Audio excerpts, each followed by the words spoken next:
नमस्कार मंडळी, आज आपण सार्थ श्रीमद दासबोध दशक 8 त्यातील समास 9 वाचन करणार आहोत, ज्याचं की शीर्षक आहे सिद्ध लक्षण. चला तर मग सुरुवात करूया संकीर्तनाने. जय जय राम कृष्ण हरी, जय जय राम कृष्ण हरी, जय जय राम कृष्ण हरी, जय जय राम कृष्ण हरी, जय जय राम कृष्ण हरी, जय जय राम कृष्ण हरी, जय जय राम कृष्ण हरी, जय जय राम कृष्ण हरी, जय जय राम कृष्ण हरी, जय जय राम कृष्ण हरी, जय जय राम कृष्ण हरी. जय योगेश्वर श्री कृष्ण की जय. जय श्रीराम, जय श्रीराम, जय श्री, जय जय रघुवीर समर्थ. चला तर मग सुरुवात करूया. सार्थ श्रीमद दासबोध दशक 8 समास 9 सिद्ध लक्षण.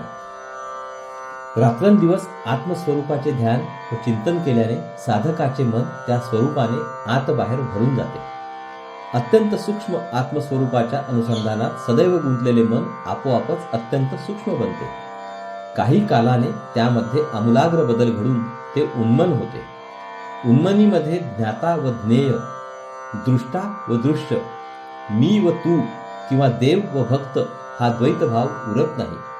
मग विश्वामधील द्वैत, भेद किंवा दृश्य वस्तूंचा पसारा डोळ्यांपुढे दिसत असून सुद्धा त्यामध्ये आत्मस्वरूपच दिसते, नवे अनुभवास येते. याचा अर्थ असा की साधकाचे अज्ञान नाहीसे होते व तो बसल्या जागीच ब्रह्मस्वरूप होतो. म्हणून देहबुद्धीचा नाश बरोबर आत्मज्ञान बरोबर परमात्म स्वरूपाचे ज्ञान बरोबर सर्व भूतमात्रांमध्ये आपणच आत्मरूपाने भरून आहोत असा अनुभव. सारांश, सर्व भूतमात्रांच्या ठिकाणी एकच एक आत्मा समत्वाने वावरतो. अशा प्रत्यक्ष अनुभवावर कायम आरूढ होणारा पुरुष खरा सिद्ध होय. त्याची लक्षणे या समासामध्ये वर्णन केली आहेत. खरे सांगायचे तर सिद्धाचे सिद्धपण त्याच्या निर्दोष, निर्मम, निस्वार्थ, निष्काम, निर्मल, सम आणि अत्यंत पवित्र अशा अंतरंगात असते. ही अवस्था इतकी खाजगी व सूक्ष्म असते की शब्दाने ती सांगता येत नाही. सर्व चराचरांमध्ये आत्मरूपाने मीच भरून आहे अशा अवस्थेत दुसरा शिल्लक उरत नाही. दुसरा म्हटला की द्वैत येते व ती अवस्था तशी राहत नाही. इतकेच नव्हे तर मला ही अवस्था आली असे देखील म्हणता येत नाही.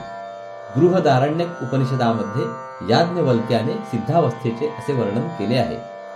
यत्र हि द्वैतमीव भवति तदितर इतरं पश्यति जिघ्रति शृणोति विजानाति यत्र त्वस्य सर्वं आत्मवैभवात् तत्केन कं पश्येत् जिघ्रेत शृणुयात् विजानीयात् विज्ञातारम् अरे केन विजानीयात् एतावत् अरे खलु अमृतत्वम् इति. याचा अर्थ आहे, द्रष्टा व दृश्य हे द्वैत होते. तोपर्यंत द्रष्टा दृश्याला पाहत होता, हुंगीत होता, ऐकत होता आणि ओळखत होता. पण जेव्हा सर्व आत्ममय झाले तेव्हा कोण कोणास पाहणार, हुंगणार, ऐकणार आणि ओळखणार? जो स्वतःच स्वतःला जाणतो त्याला जाणणारा आणखी कोण आहे? मैत्रेयी अमर जीवन हे असे आहे. अंतर्यामी स्वस्वरूपाशी समरस असून बाहेर साधकाप्रमाणे वर्तन करणारा तो सिद्ध होय. आपण स्वतः उत्तम साधक बनल्या वाचून सिद्धाची अवस्था बरोबर ध्यानात येणे कठीण आहे. चला तर मग आता ओवी वाचनाला सुरुवात करूया. दशक 8 समास 9 सिद्ध लक्षण. श्रीराम, जय जय रघुवीर समर्थ. अंतरी गेलिया अमृत बाह्य काया लखलखीत अंतरस्थिती बाणता संत लक्षणे कैसी. सिद्धाची लक्षणे सांगावी अशी श्रोत्यांनी विनंती केली. आता त्यास उत्तर. एखादा माणूस जर अमृत प्यायला तर ते पोटात गेल्यावर त्याच्या शरीराची कांती बदलते. त्याचप्रमाणे आत्मसाक्षात्कार होऊन ब्राह्मी स्थिती अंगी बाणली म्हणजे संतांच्या ठिकाणी कोणती लक्षणे दिसतात ती सांगावी. झाले आत्मज्ञान बरवे हे कैसे नीपा जाणावे म्हणून बोलिली स्वभावे साधू लक्षणे. एखाद्याला शुद्ध आत्मज्ञान झाले आहे हे कसे ओळखावे? या प्रश्नांना उत्तर देण्यासाठी सिद्ध पुरुषाची लक्षणे सांगतो. वास्तविक अंतर्यामी स्वस्वरूपाकार होणे हे मुख्य सिद्ध लक्षण होय. पण साधकांना कल्पना यावी यासाठी काही लक्षणे श्री समर्थ सांगतात. ऐक सिद्धांचे लक्षण सिद्ध म्हणजे स्वरूप जाण तेथे पाहता वेगळेपण मुळीच नाही. सिद्धाचे लक्षण ऐक. जो आत्मस्वरूप असतो तो सिद्ध होय. सिद्ध आणि आत्मस्वरूप यांच्यामध्ये यत्किंचित वेगळेपण असत नाही. स्वरूप होऊन राहिजे तया नाव सिद्ध बोलिजे. सिद्ध स्वरूपीच साजे सिद्धपण. जो स्वस्वरूपाकार होऊन राहतो त्याला सिद्ध असे म्हणतात. आत्मस्वरूप स्वतः सिद्ध आहे. त्याच्याशी तदाकार झालेल्या पुरुषालाच सिद्ध म्हणणे शोभते. वेदशास्त्री जे प्रसिद्ध सस्वरूप स्वतः सिद्ध. तयासीच बोलिजे सिद्ध अन्यथा न घडे. आत्मस्वरूप स्वतः सिद्ध आहे ही गोष्ट वेदशास्त्रांमध्ये प्रसिद्ध आहे. ते स्वरूप जो बनतो त्यालाच सिद्ध म्हणावे. इतरांना सिद्ध शब्द लावता येत नाही. सिद्धाला देहाच्या अवस्थेवरून ओळखायचे नसते. संदेहरहित साधन, सदैव स्वरूपानुसंधान आणि आतबाहेर समाधान ही 3 सिद्ध बनलेल्या पुरुषांची लक्षणे आहेत. तथापि बोलो काही एक साधकास कळाया विवेक. सिद्ध लक्षणाचे कौतुक ते हे ऐसे असे. हे जरी खरे असले तरी साधकांना सिद्धावस्थेची कल्पना यावी यासाठी सिद्ध लक्षणांचे कौतुकाने वर्णन करतो. अंतरस्थित स्वरूप झाली पुढे काया कैसी वर्तली. जैसी स्वप्नीची नाथिली स्वप्न रचना. ज्याचे अंतरंग स्वस्वरूपमय झाले त्याचे देहाचे व्यापार थांबत नाही. ते चालू राहतात पण कसे? स्वप्नामध्ये दिसणाऱ्या गोष्टी खोट्या असतात पण त्या स्वप्नापुरत्या खऱ्या असतात. त्याचप्रमाणे त्याचा देह मिथ्यापणाने सर्व व्यापार करतो. तथापि सिद्धांचे लक्षण काही करू निरूपण. जेणे बाणे अंतरखुण परमार्थाची. तरी पण सिद्धांच्या लक्षणांचे थोडेफार वर्णन करतो. त्या वर्णनाने परमार्थाचे अंतरंग कसे असते हे उत्तम ध्यानात येईल. सदा स्वरूपानुसंधान हे मुख्य साधूंचे लक्षण. जनी असोन आपण जना वेगळा. सदा सर्व काळ आत्मस्वरूपाशी मनाने चिकटून राहणे हे साधूंचे प्रधान लक्षण आहे. तो देहाने लोकांमध्ये दिसला तरी मनाने तो लोकांहून निराळा असतो. स्वरूपी दृष्टी पडता तुटून गेली संसार चिंता. पुढे लागली ममता निरूपणाची.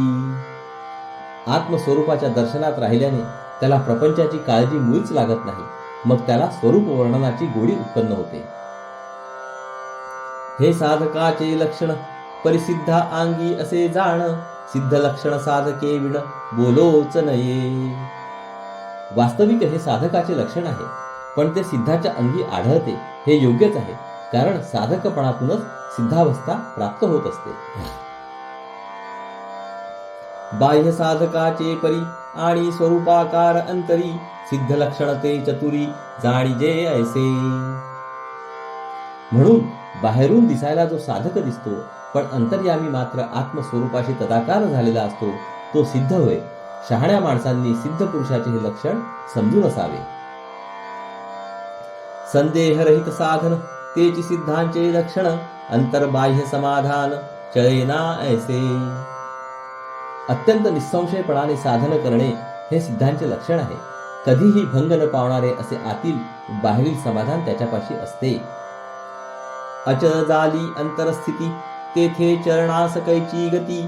स्वरूपी लागता वृत्ती स्वरूपची झाली. ज्याच्या मनाची स्थिती अत्यंत निश्चल झाली त्याचे मन कधी अस्वस्थ होत नाही. आपली वृत्ती एकदा स्वस्वरूपाला चिकटली की मग ती स्वरूपाकारच होऊन जाते. मग तो चळताच अचळ चंचळपणे निश्चळ. निश्चळ असोन चंचळ देह त्याचा. मग तो देहाने हालचाल करीत असला तरी अंतर्यामी स्थिर असतो. चंचल दिसून निश्चल राहतो. अंतर्यामी त्याची वृत्ती अत्यंत निश्चल असते. देह मात्र चंचलपणे हालचाल करतो. स्वरूपी स्वरूपची झाला मग तो पडोनीच राहिला. अथवा उठोनी पळाला तरी चळेना. स्वस्वरूपात विलीन होऊन जो स्वरूपाकारच झाला तो देहाने एके ठिकाणी पडून राहिला काय किंवा उठून पळाला काय. देहाच्या दोन्ही अवस्थांमध्ये अंतर्यामी तो अत्यंत स्थिर राहतो. येथे कारण अंतरस्थिती अंतरीच पाहिजे निवृत्ती. अंतर लागले भगवंती तोची साधू. सिद्धावस्था प्राप्त होण्यास मुख्य कारण आतील अवस्था होय. अंतर्यामी वृत्तीरहित अवस्था असायला पाहिजे. ज्याची वृत्ती भगवंताकडे लागली तोच साधू होय. बाह्य भलतैसे असावे परी अंतर स्वरूपी लागावे लक्षणे दिसती स्वभावे साधू वांगी. बाहेरून कसेही असले तरी चालेल, देहाची अवस्था कशीही असली तरी हरकत नाही, पण अंतरंग अथवा मन आत्मस्वरूपाला चिकटावे, मग त्याच्या अंगी सिद्ध लक्षणे आपोआप प्रकट होऊ लागतात. राजी बैसता अवलिया अंगी बाणे राजका स्वरूपी लागता जिव्हाळा लक्षणे बाणती. एखादा माणूस सहज योगायोगाने राज्यावर आला तर त्यास राजाचे ऐश्वर्य प्राप्त होते.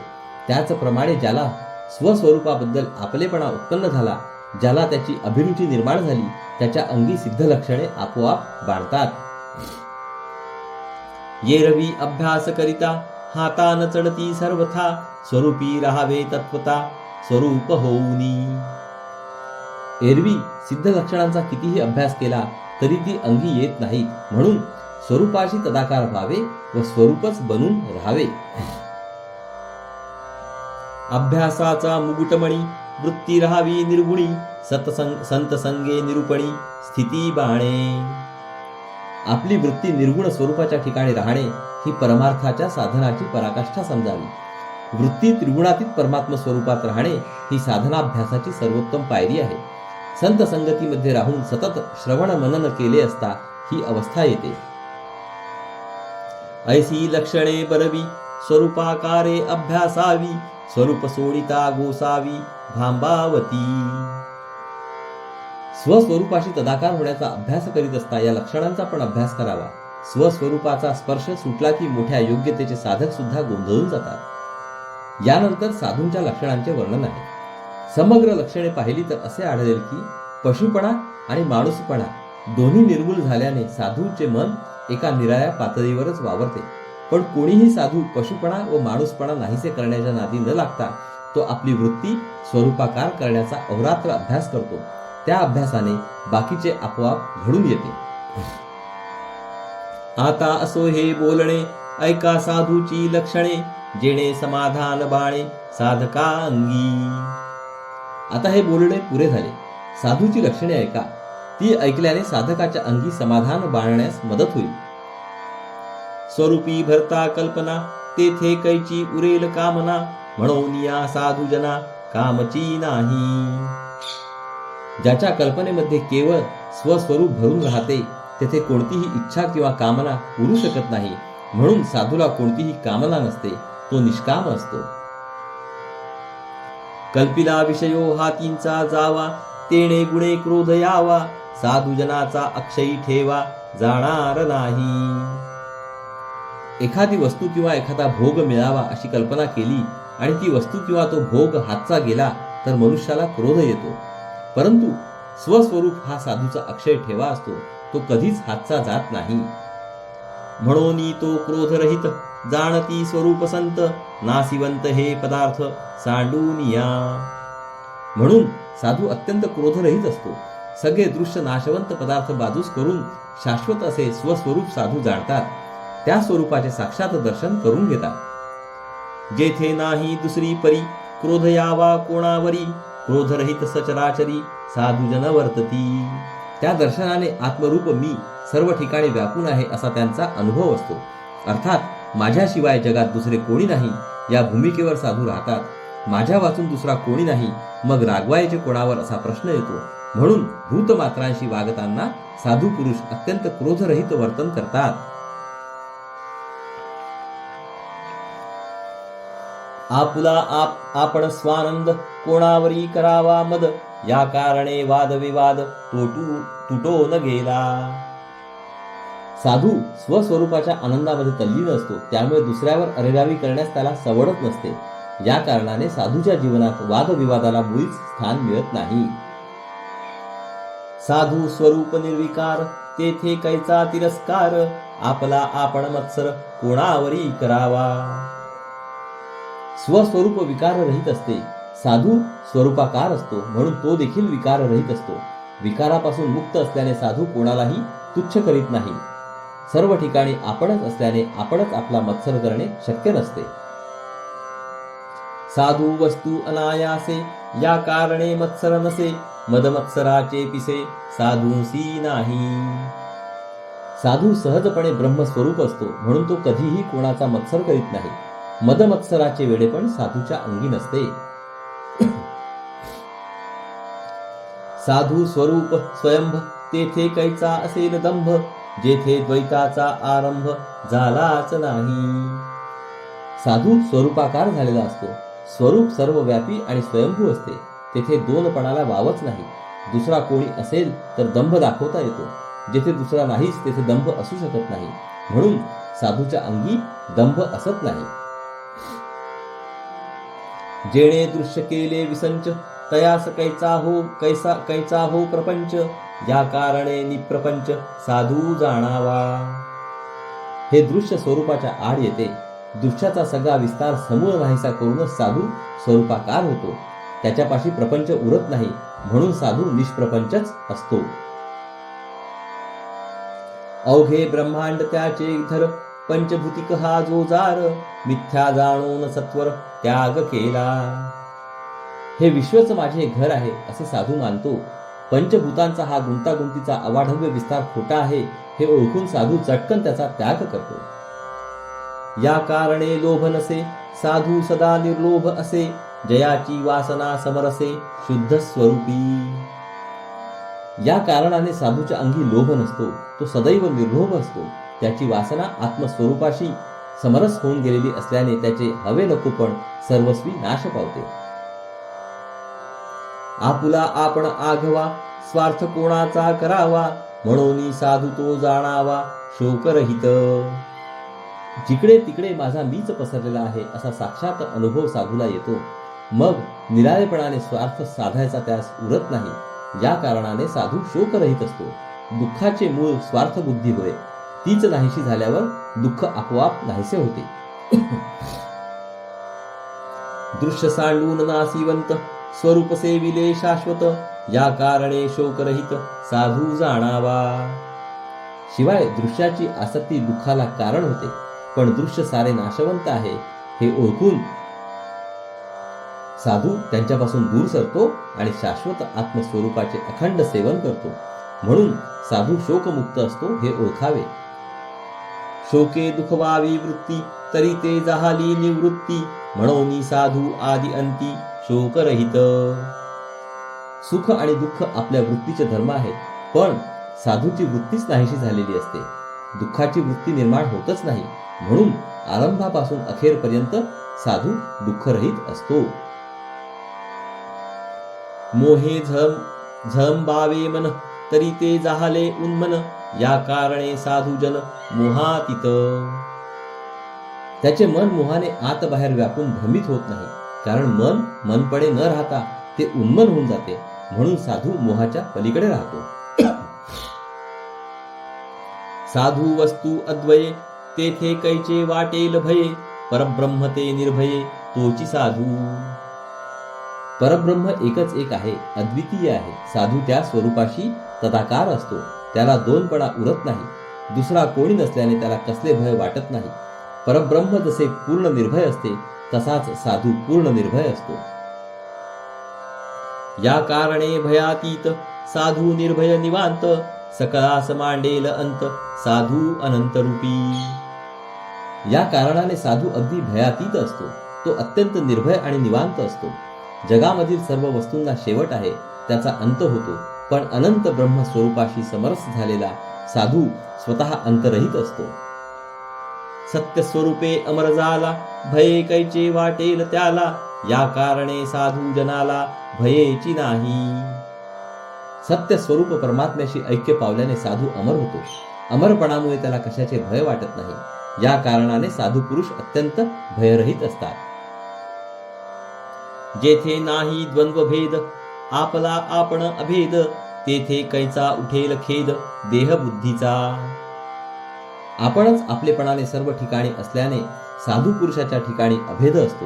एक आणि दुसरा असा दोनपणाचा भेद तेथे उरत नाही. दोनपणाचा भेद नसल्यामुळे त्याच्या जीवनात देहबुद्धीपासून निर्माण होणारे दुःख नसते. बुद्धीने नेमिले निर्गुणा, त्यास कोणीच देईना, या कारणे साधूजना खेदची नाही.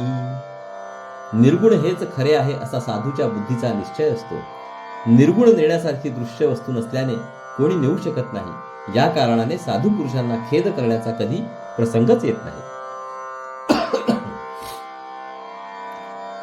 आपण एकला ठाईचा, स्वार्थ करावा कोणाचा, दृश्य नसता स्वार्थाचा ठावची नाही. जिकडे पाहावे तिकडे सर्व ठिकाणी आपणच आपण भरलेले आहोत असा अनुभव असल्याने स्वार्थ कोणासाठी करायचा असा प्रश्न येतो. स्वार्थाचे मूळ दृश्य वस्तू. जेथे सारे दृश्यच नाहीसे झालेले असते तेथे स्वार्थाला अवकाशच उरत नाही. साधू आपणची एक, तेथे कैचा दुःख शोक, दुजे विण अविवेक येणार नाही. साधू पुरुषाला द्वैत अनुभवास येत नाही. तो एकटाच सगळीकडे व्यापून राहतो. त्याला दुःख आणि शोकाचा प्रसंग नाही. अविवेकाने द्वैत भासू लागले की दुःख आणि शोक निर्माण होतात. तो अविवेकच जेथे नसतो तेथे दुःख आणि शोक पण नसतात. आशा धरिता परमार्थाची, दुराशा तुटली स्वार्थाची, म्हणून नैराश्यता साधूची ओळखण. परमार्थाची शुभ वासना बाळगल्यामुळे स्वार्थाची अशुभ वासना आपोआप गळून गेली. परमार्थ साधून स्वरूपाकार झाल्यावर शुभ वासना देखील गळून गेली. मग उरली निर्वासन अवस्था. म्हणून निर्वासनता ही साधूस ओळखण्याची खरी खूण आहे. मृदपणे जैसे गगन तैसे साधूचे लक्षण, या कारणे साधू वचन कठीण नाही. आकाश जसे अगदी नरम असते त्याचप्रमाणे साधूचे अंतःकरण अगदी मृदू असते. या कारणाने साधूंचे बोलणे कठोर नसते, गोड असते. स्वरूपाचा संयोगी, स्वरूपची झाला योगी, या कारणे वितरागी निरंतर. स्वस्वरूपाशी समरस होण्याचा अभ्यास करणारा योगी अथवा साधू अखेर स्वरूपाकार होतो. या कारणाने कोणत्याही दृश्य पदार्थाने त्याचे मन आकर्षित होत नाही. तो सदा सर्वकाळ अगदी अनासक्त असतो. स्थिती बाणता स्वरूपाची, चिंता सोडिली देहाची, या कारणे होणाराची चिंता नसे. स्वरूपाशी एकरूप होण्याची अवस्था पचनी पडली म्हणजे मग साधूला देहाचे भानच उरत नाही. अर्थात त्याला देहाची काळजी वाटत नाही. म्हणून पुढे काय होणार आहे याबद्दल साधूला कधीच चिंता लागत नाही. स्वरूपी लागता बुद्धी, तुटे अवघी उपाधी, या कारणे निरोपाधी साधू जन. साधूची बुद्धी एकदा स्वस्वरूपाच्या अनुसंधानात मग्न झाली म्हणजे ती आत्मबुद्धी बनते. देहबुद्धी असताना स्थलकालाच्या ज्या मर्यादा किंवा दृश्याच्या उपाधी तिला होत्या त्या साऱ्या गळून पडतात. आत्मबुद्धी स्वस्वरूपा इतकीच अमर्याद किंवा निरुपाधी बनते. साधू स्वरूपा इतकाच अमर्याद होतो. म्हणून साधू पुरुष निरुपाधिक असतात.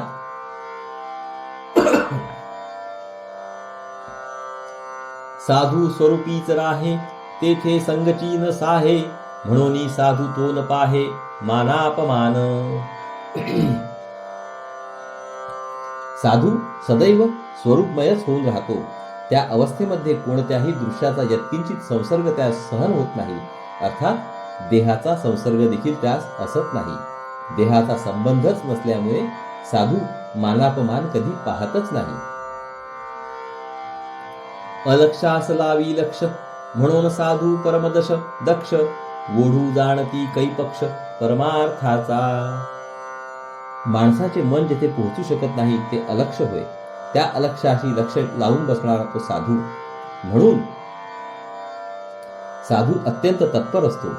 स्वस्वरूपाबद्दल अतिशय तत्पर असणारा साधू परमार्थाचे समर्थन कसे करावे, परमार्थाची बाजू कशी उचलून धरावी हे अगदी बरोबर जाणतो. स्वरूपी न साहे मन, म्हणून साधू तो निर्मळ, साधू स्वरूपची केवळ म्हणून या.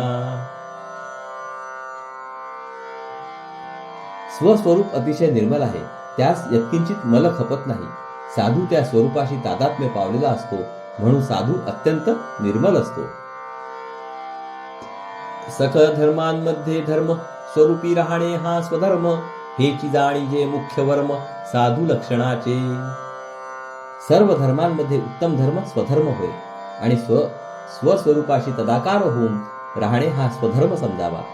साधूची जी लक्षणे सांगितली त्या सगळ्यांचे रहस्य स्वरूपात लीन होऊन राहणे हेच समजावे.